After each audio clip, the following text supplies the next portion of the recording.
Tonight, you might check under the bed before you sleep. You might glance twice at a dark hallway.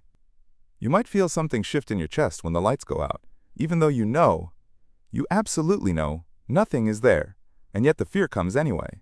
That feeling has a name, it has a history, and it is far, far older than you are. Here is what nobody tells you about fear. It was never designed to be accurate. It was designed to be fast. The part of your brain that sounds the alarm when you see a shadow in the doorway does not stop to ask whether the threat is real. It assumes it is. It fires before your conscious mind even forms a complete sentence.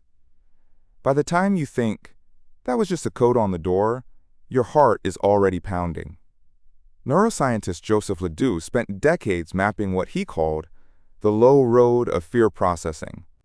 His research showed that sensory information, what you see, what you hear, what you sense in your peripheral vision, travels to the amygdala, the brain's threat detection center, before it ever reaches the cortex, the part of you that thinks. The alarm rings first, reason arrives second, and by then, the body has already responded. You are not being irrational when you fear the dark. You are being ancient. Think about where your ancestors lived, not the ancestors you know by name. Go back further.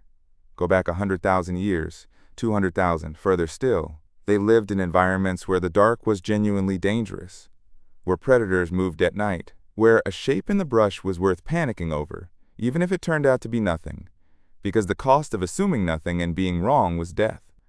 This is what evolutionary biologists call the smoke detector principle. Psychologist Randolph Nessa, who spent years studying the evolution of anxiety, described it this way. A smoke detector that goes off when there is no fire is annoying. A smoke detector that fails when there is a fire is catastrophic.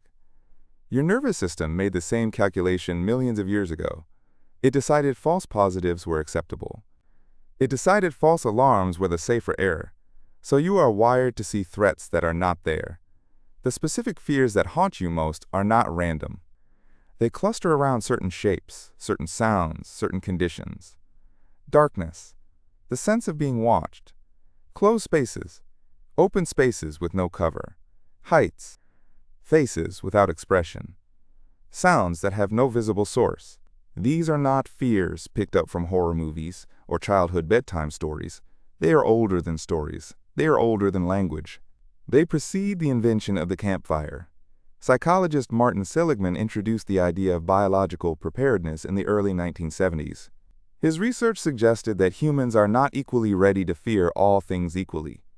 You do not need many exposures to develop a fear of spiders. You might need hundreds of failures before you develop a real fear of electrical outlets, even though the outlet is statistically more dangerous to you today than any spider is. The mismatch exists because your fear circuitry was calibrated for an older world. Spiders were a threat. Outlets did not exist. Your fears are a map of dangers your ancestors survived.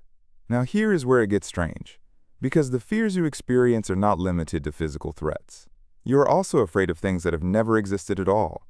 Monsters, ghosts, demons, shadow figures, creatures that wait just beyond the edge of the light. Across every human culture that has ever been documented, these figures appear. Every language has a word for the dark entity that lives in the margins.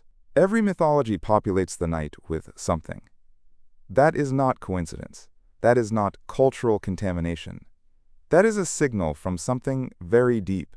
Anthropologist Pascal Boyer spent years studying the cognitive architecture of supernatural beliefs. He found that beings which are mostly human, but wrong in exactly one crucial way, are the most cognitively memorable. A ghost is human but has no body. A demon is human but has no compassion. A vampire is human but drinks blood. These creatures are not random. They exploit exactly the categories your brain uses to navigate the social world. They are almost human. They are close enough to trigger the human detection system in your mind, and then they violate it in a way that your nervous system cannot resolve. Boyer called these concepts minimally counterintuitive. They follow almost all the rules your mind uses to model the world. But they break one. That broken rule lodges them in memory. It makes them sticky. It makes them spread. Every culture invents monsters that are almost people, because your brain was built to find almost people terrifying. But here is the deeper layer. The real reason the dark is scary. The real reason these figures persist. It is not just about predators, it is about the limits of information. You're a creature built to predict. Your entire nervous system is a prediction machine. Your visual cortex does not passively receive images. It makes constant guesses about what it is about to see, and then checks those guesses against incoming data. When the data is clean and abundant, the guesses are confident.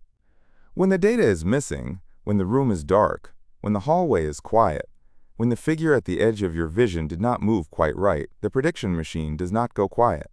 It gets louder, it fills the gap, it generates candidates, and the candidates it generates are drawn from the threat library your ancestors left you. Psychologist Justin Barrett called this the hyperactive agency detection device. When you hear a sound and cannot place it, your mind defaults to the most dangerous possible explanation. Not wind, an agent, not a settling floorboard, something that moved deliberately. Your brain would rather be wrong about a mouse than unprepared for a person. This is why you feel watched in empty rooms. This is why you feel followed on streets where you know no one is behind you. This is why children fear the space under the bed, even when the bedroom has just been checked by a trusted adult. The feeling is not the conclusion of logical reasoning. The feeling is a prior. It is the default assumption your nervous system returns to when the evidence is insufficient. Nothing being visible is not the same as nothing being there. Darkness does not just remove visual information. It removes certainty. And your brain, which is built to survive, treats uncertainty as threat. There is research from cognitive neuroscientist Arne Oman showing that fear conditioning to threatening stimuli, snakes, angry faces, sharp objects, occurs even when those stimuli are shown too quickly for conscious awareness. 30 milliseconds. You are afraid of something before you have seen it. Your amygdala fires, your palms shift, your chest tightens, and you have no conscious representation of why. The thing you fear was processed entirely below the level of awareness. This is the architecture of dread. It does not begin in the mind. It begins below it. So what does all of this mean for the version of you who still checks the closet, who still walks a little faster down the empty parking garage, who still feels something cold in the center of your chest when the house makes a sound at 3 in the morning? It means you are not weak. It means you are not irrational. It means you are carrying forward the survival code of every ancestor who made it through the night. The fear of things that do not exist is not a malfunction. It is a feature. It was the feature. It kept your bloodline alive through tens of thousands of years of genuine darkness, genuine predators, genuine uncertainty about what moved in the shadows. The world changed faster than evolution could follow.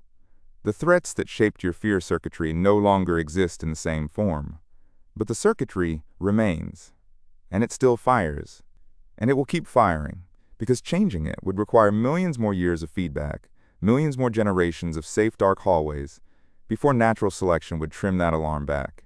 You live in a world of electric lights and locked doors, but you dream in the ancestral dark. You are not afraid of nothing. You are afraid of everything that once was something.